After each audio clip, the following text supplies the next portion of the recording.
doing today? It's Anthony Ganji. Welcome to another episode of On the Line. As you can tell, we're still battling the coronavirus. Simple. Right now, got to wear the mask, got to wear the gloves, getting ready to head into Dunkin' Donuts. But I wanted to relay a message out to you guys.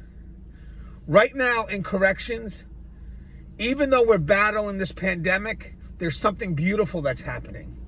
We're seeing a partnership between custody and medical, custody and the civilian side of things. And it's a beautiful partnership.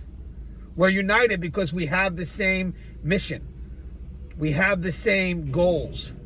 And I want to make sure that when this is all said and done, that we remember how important that unity is, how much we need each other to survive.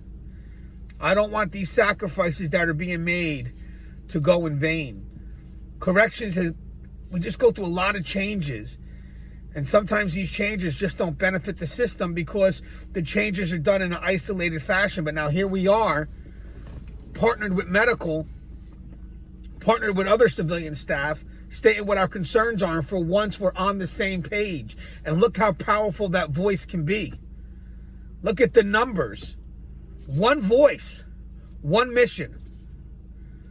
So again, through it all, I just want to make sure that when we get through this, because we will, that we remember how important we are to each other, and that we continue to stand side by side through the evolution of corrections, and we try our best to push for the changes that will matter, the changes that will be positive, but also recognize this profession for the noble profession that it is.